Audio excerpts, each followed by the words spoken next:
안녕하세요. 이 시대에 구원받을 수 있는 기별인 현대의 진리를 전하고 있는 에스더입니다. 각 시대마다 구원받을 수 있는 기별이 따로 있었는데 이 시대에 이 현대의 진리를 우리가 듣지 못하면 구원을 얻을 수가 없습니다. 이것은 명백한 진리입니다. 그래서 이 마지막 시대에 현대 진리의 부족으로 굶어 죽어가고 있는 이 백성들이 너무나 많다고 했기 때문에 이 현대 진리에 제가 많은 관심을 가지라고 정말 간절히 호소하는 바입니다.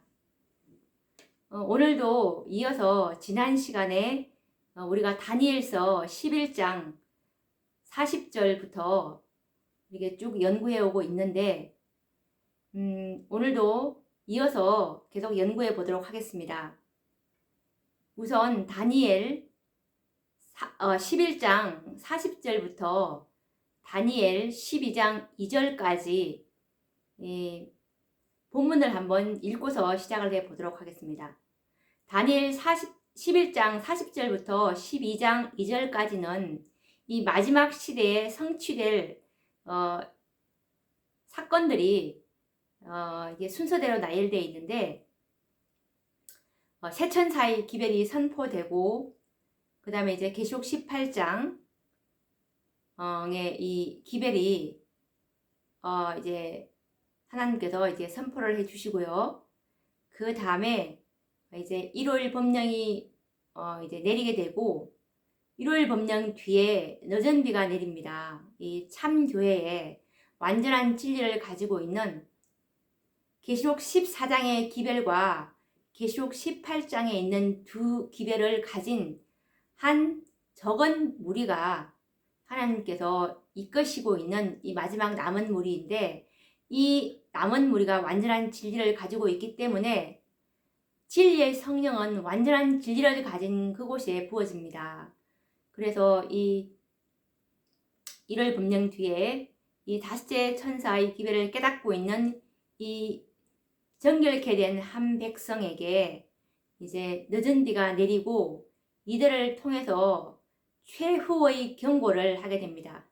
셋째 천사의 기별의 선포와 함께 내 백성아 거기서 나오라는 이 명목상의 재림 성도들과 타락한 교회들 가운데 있는 하나님의 백성들, 이 14만 4천인들이 이제 그곳에 있기 때문에 이 보석들을 하나님께서 불러내십니다. 이렇게 해서 이제 이 수요가 14만 4천의 수요가 채워지면 이제 은혜의 시기가 마치고 그 다음에 이제 7장이 내리면서 야곱의 환란이 이제 같이 더불어 시작이 되고 그런 다음에 일곱째 재앙 때 이제 초기에 아버지 하나님의 음성으로 되었다라는 그 말씀과 함께 셋째 천사의 기별을 믿고 잠든 이 14만 4천인들이죠. 이 특별부활이 있게 됩니다. 악인들도 이때 함께 이 특별부활에 일어나게 됩니다. 예수님을 찌르고 조롱한 자들, 하나님의 백성들을 핍박한 자들이 이때 일어나게 되는데 이 사건들이 다니엘서 11장 40절부터 이제 12장 2절까지의 그 쭉 순서가 이렇게 전개가 됩니다. 우선 우리가 다니엘서 11장 40절부터 또 12장 2절까지를 본문에 이렇게 익숙해져야 되거든요. 그래서 한번 쭉 읽어보도록 하겠습니다.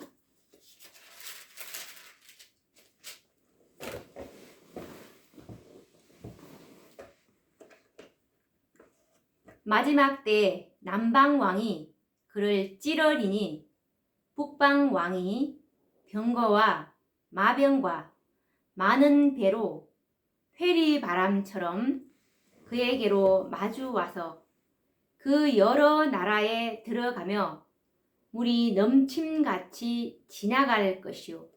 41절. 그가 또 영화로운 땅에 들어갈 것이요.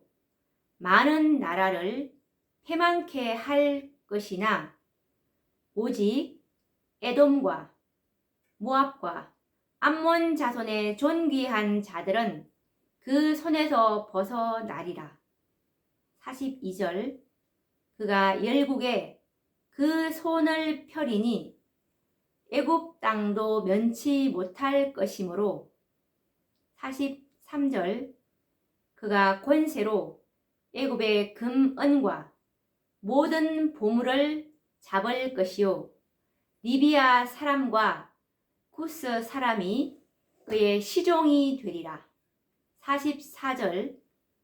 그러나 동북에서부터 소문이 이르러 그로 번민케 하므로 그가 분노하여 나가서 많은 무리를 다 도륙하며 진멸코자 할 것이요. 45절. 그가 장막 궁전을 바다와 영화롭고 거룩한 산 사이에 베풀 것이나 그의 끝이 이르리니 도와줄 자가 없으리라. 12장입니다. 그때 내 민족을 호위하는 대군 미가엘이 일어날 것이요. 또 환난이 있으리니 이는 개국 이래로 그때까지 없던 환난일 것이며 그때에 내 백성 중 무릇 책에 기록된 모든 자가 구원을 얻을 것이라. 2절. 땅의 티끌 가운데서 자는 자 중에 많이 깨어 영생을 얻는 자도 있겠고 수욕을 받아서 무궁히 부끄러움을 입을 자도 있을 것이며 라는 이 본문을 이렇게 읽어보았는데요.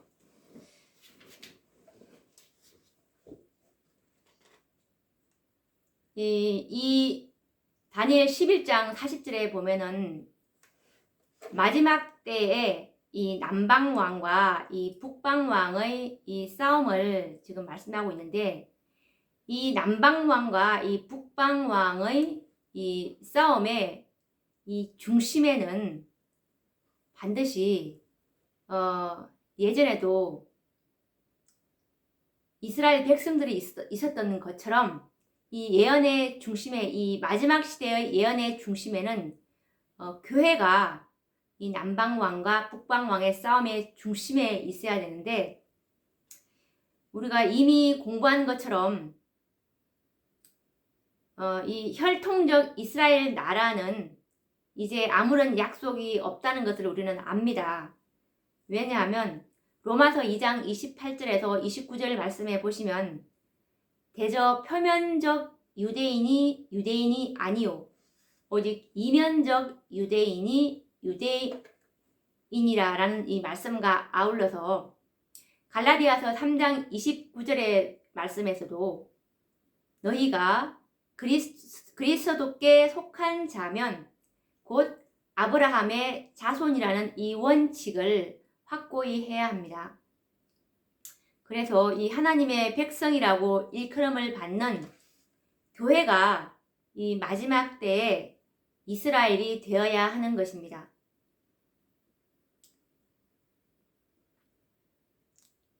왜냐하면 이 베드로전서 2장 9절에서도 하나님의 백성 교회는 거룩한 나라라고도 말씀을 하셨기 때문에 베드로전서 2장 9절 말씀을 보시면 오직 너희는 택하신 족속이요 왕 같은 제사장들이요 거룩한 나라요 라는 말씀을 기억하실 것입니다. 이제 이 교회는 마지막 예언에서 이제 중심이 되어야 하고 남방왕과 이 북방왕의 전쟁에서도 중심적 위치에 있어야 하는 것입니다. 고대 남방왕과 이 북방왕은 서로 이 패권을 다투는 전쟁을 일삼아 왔습니다. 실제로 그 내면에는 항상 이 남방왕과 이 북방왕의 사이에서 위치하고 있었던 예전에 이스라엘이 이 두 왕들에 의해서 괴롭힘을 당하고 하나님의 성소가 짓밟혔던 역사를 우리는 기억할 것입니다. 이것이 바로 사단의 목적인데요. 세상 역사가들은 이들의 전쟁을, 이 남방왕과 북방왕의 전쟁을 패권 다툼으로 설명을 하지만 사단의 목적은 바로 이 하나님의 백성과 성소를 더럽히고 율법을 짓밟는데 그 목적이 있었다는 것을 하나님의 백성들은 알아볼 수 있는 영적 식별력이 있어야 하는 것입니다.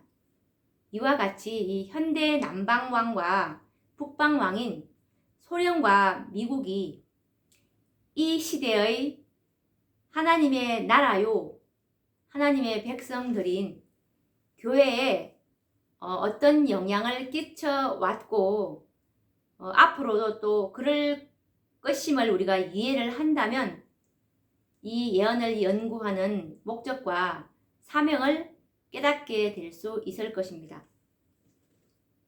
고대 이 북방왕 바벨론이 다니엘서 3장에 보시면 금신상을 만들고 세상 모든 나라에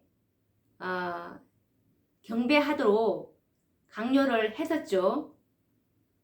그런 것처럼 미국이 이제 앞으로 짐승의 우상을 세우고 온 세상이 경배하도록 강요하는 이 일요일 법령을 만들 북방왕이라는 사실을 이제 기억을 해야 할 것입니다.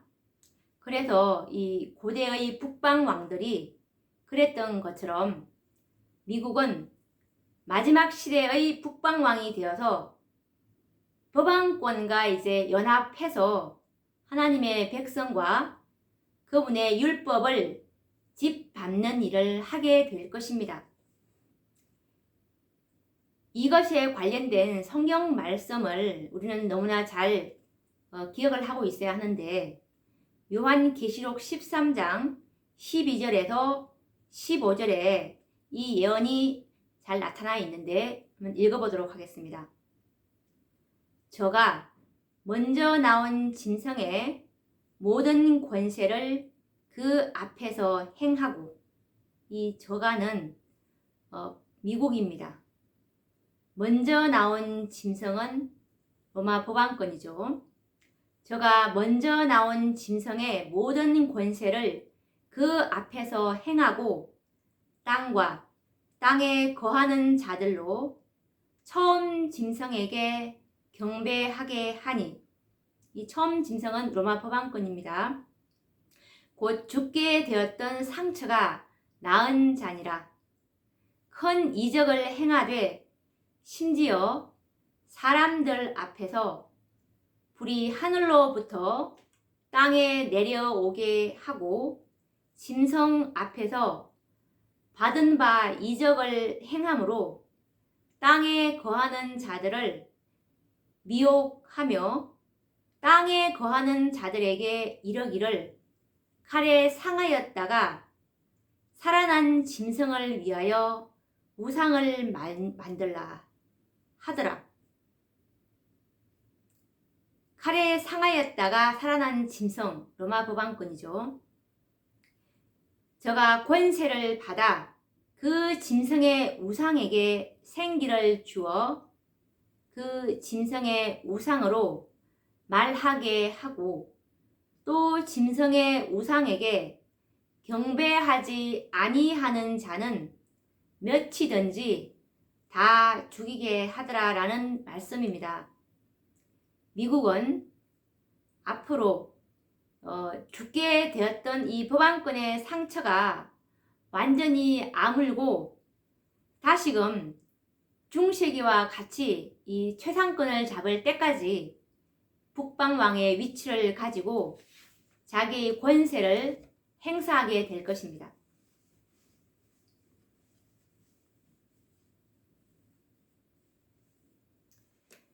요한계시록 13장 1절에서 3절 말씀을 보시면 이제 법왕권이 부활하게 되는데 한번 읽어보도록 하겠습니다. 내가 보니 바다에서 한 짐승이 나오는데 뿔이 10이요 머리가 7이라. 그 뿔에는 10 면류관이 있고 그 머리들에는 참남된 이름들이 있더라. 내가 본 짐승은 표범과 비슷하고 그 발은 곰의 발 같고 그 입은 사자의 입 같은데 용이 자기의 능력과 보좌와 큰 권세를 그에게 주었더라. 그의 머리 하나가 상하여 죽게 된 것 같더니 그 죽게 되었던 상처가 나음에 온 땅이 이상히 여겨 짐승을 따르고 라는 말씀에서 이 죽게 되었던 법왕권의 상처가 본격적으로 회복되기 시작한 시기가 1929년 법왕권과 이탈리아 국가 사이에 있었던 이 라테란 협정 이후로 볼 수가 있는데요. 1929년부터 죽게 되었던 이 상처가 본격적으로 회복하기 시작한 법왕권과 1844년 이후에 초강대국으로 성장한 미국은 역사적으로는 그때 그 당시에 원수지간이었습니다. 그런데 이들이 연합해서 동맹관계로 발전된다는 것은 실로 놀라운 예언이고 1844년 당시로는 정말 실현 불가능한 것처럼 보이는 예언이었습니다. 이렇게 원수지간이 어떻게 이런 일이 일어날 수 있는지 정말 믿을 수 없는 예언이었죠. 그런데 현실은 어떠합니까? 미국과 법왕권이 어떻게 연합하게 되었는지 그 예언 성취에 관해서도 우리가 좀 이거 짚고 넘어가야 될 것 같아서 이 과정을 한번 좀 잠깐 보도록 하겠습니다.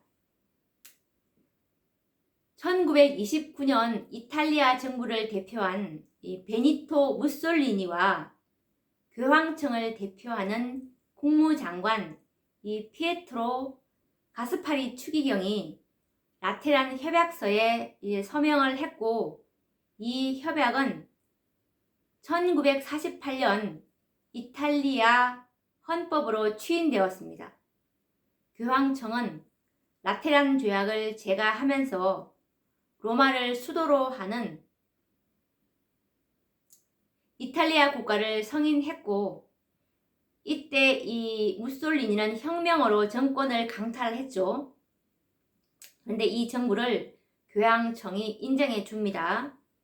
한편 이탈리아도 44헥타르의 이 좁은 영토로 이루어진 바티칸 시티에 대한 이 교황청의 주권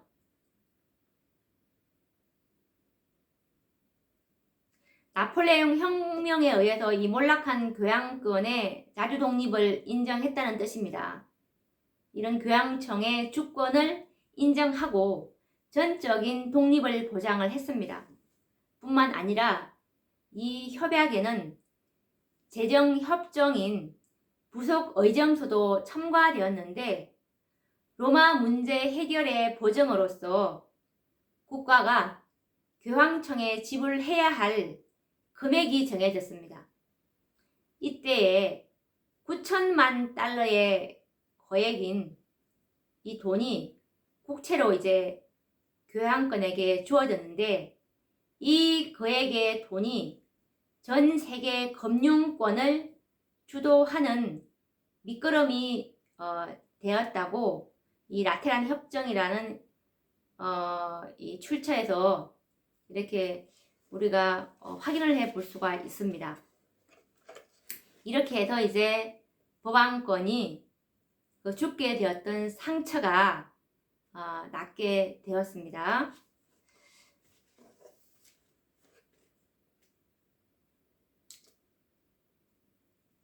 그러면 이제 남방왕이 북방왕을 어떻게 이제 침략하게 되는지 그 부분에 대해서도 연구를 해 보려고 하는데, 다니엘서 11장 40절에 보시면 마지막 때에 남방왕이 그를 찌르리니 북방왕이 병거와 마병과 많은 배로 회리바람처럼 그에게로 마주 와서 그 여러 나라에 들어가며 물이 넘침같이 지나갈 것이요 라는 이 말씀에서 우리가 이 마지막 때는 1844년이라는 것을 우리가 지난 시간에 연구를 했습니다. 이 1844년 이후에 남방왕 소련이 북방왕 미국을 칠 것을 예언하고 있는데요. 남방왕 소련이 북방왕 미국을 어떻게 치게 되는지, 또 원수지간이었던 이 미국과 법왕권이 연합되고 동맹을 맺을 것이라는 성경 예언이 어떻게 성취되는지 그 역사적 배경에 대해서도 연구를 해 보도록 하겠습니다. 우선 이 유럽과 아시아는 물론이고 당시 전 세계의 모든 나라들은 왕이 다스리는 왕정 국가였습니다. 종교 자유가 무시되는 그런 상황 속에서 백성들은 고통을 당하고 있었던 것입니다. 그런데 미국은 일찍이 이 종교 자유와 민주공화 제도를 표방하고 세계 유일의 자유국가로 급성장하고 있었습니다. 1776년 7월 4일 이 영국으로부터 독립을 선언한 미국은 자유민주주의의 선봉장으로 급성장해서 명실공히 초강대국으로 등장하고 있었습니다. 세계의